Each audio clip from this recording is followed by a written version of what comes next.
How to reinforce and make an armature using the freeform air fast epoxy putty. Now in today's project we're going to show you how you can go from a loose and wonky aluminum wire armature to a reinforced strong armature like this, so that we can apply clay to the entire piece, and it's going to support our material. So the sculpting material has to be supported by the armature. Now our project goals for this project include the creating of a durable and lightweight armature, armature that is able to be sculpted on in a very short period of time, and also important, armature that must support the weight of the clay that we're applying to it. Now let's just jump into this project and see how it's done. To start the project itself, we do need to build up a wire armature.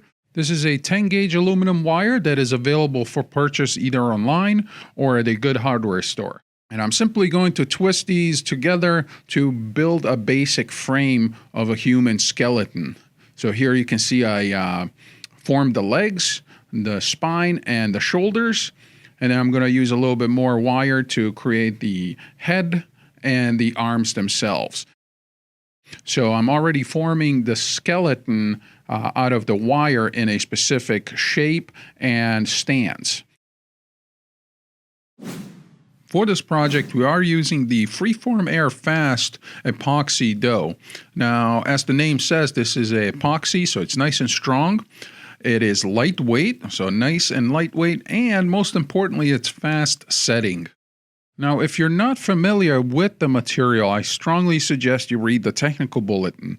It will give you important information such as the mix ratio being 1:1 by volume, but more importantly, the working time. So the pot life of this product is very short if you work in a thicker area. Because this material is mass sensitive and the more material mix at once, the faster it's going to set up and cure. A full cure is achieved after 24 hours. Now, the freeform air can be smoothed out using some isopropyl alcohol. I can now start to dispense the part A of the freeform air fast, and I'm going to start working with about a ping pong size or golf ball size quantity until I get more familiar with the material.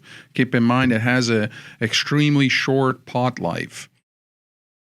Change your gloves when you go from dispensing the part A to dispensing the part B, because we don't want to cause any kind of cross-contamination in the container. After changing gloves, I can now go ahead and dispense the part B, and notice that I'm dispensing a couple of these sized balls here, and that's because the epoxies are not really that sensitive to air and moisture, so I can dispense these, set them up knowing that I will use them up shortly without worrying that they're gonna get contaminated by air or moisture.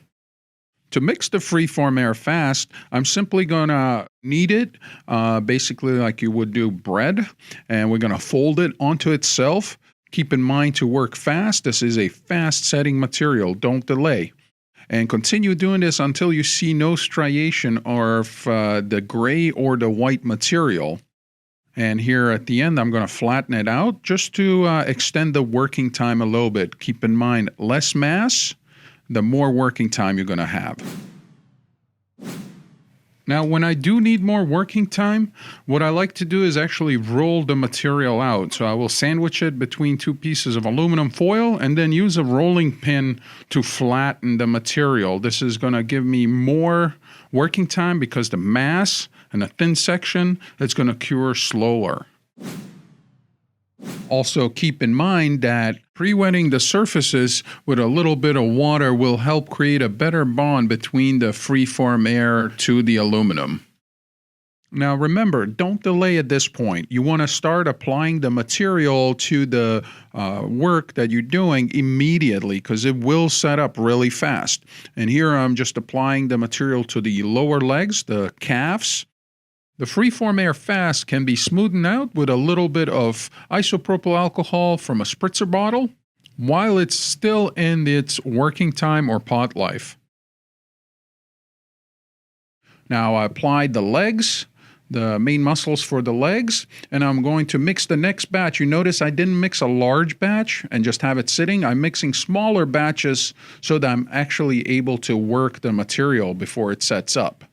I'm simply going to work on the rest of the body, apply some to the shoulders and the torso here, and by the time I'm done applying the material at top, the material below for the legs has already set up and is ready to be worked on with more material. So I don't technically need to stop here at all. I can just continue working from the bottom up again. Now, I made sure that the posture of the sculpt is in the right position. You notice I left the joints like knees and hips for the last to be filled in. That way you can actually manipulate them.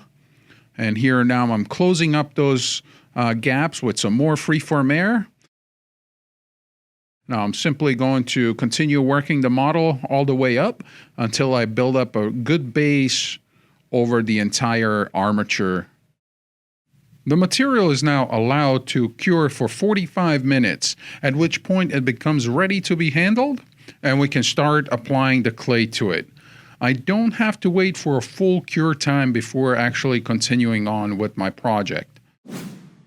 Now that the freeform air fast has hardened and is ready to be handled, we can go ahead and start applying the clay to the armature. Now, I am applying about 20 pounds of clay, so we have to make sure that these legs are strong enough to support that extra weight. If they're not strong enough and you just start building up onto the wire armature itself, you would notice that it will start to buckle and change shape due to the weight that you're applying to it. So you have to understand what you're doing in advance in order to build a good support for your sculpt. Once I build up a layer of the clay over the entire armature and the base, then I can start focusing on filling some of those thicker areas, the chest, the abdominal area, the legs, thighs, and all that. So once I apply some clay to the entire piece, now I'm going to start adding it in mass, so in chunks, to build up that sculpt.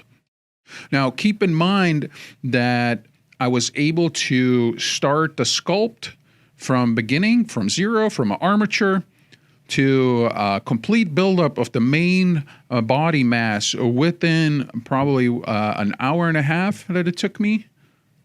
And now that the main mass is built up, I can focus on actually sculpting the detail and fixing any of the mistakes in the clay itself. All right, now that we build up the main mass of the sculpt, we can get back into the detail and start sculpting some of that in. Now, you can always add and subtract the clay. So if you see something that you don't like, you can take some away. You can add some more and resculpt it. The key feature here is that you have a strong armature underneath that won't buckle or change shape while you're working on it. And here you can see the final sculpt of the piece. This is what the sculpture is going to end up looking like finished. Now, from the beginning to the point where I was ready to apply the clay over my armature, it took me about 1.5 hours. So I was able to quickly assemble my armature and start working on the sculpt. And by the end of the day, I actually had a rough sculpt that was ready for the fine detail. Now, if you got inspired by this project and you'd like to give your own projects a go and need some material, you can visit any one of our distributors around the world. So, and there you have it, a step-by-step procedure that I use for my sculpting and armature building.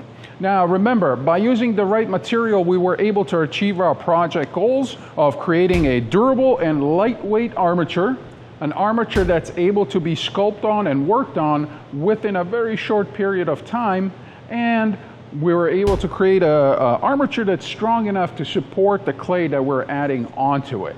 Now, if you have an idea about what we should do next, please let us know down in the comments below. And if you like this video, hit the thumbs up button. Now, to keep up with our latest mold making, casting, and other videos, remember to subscribe.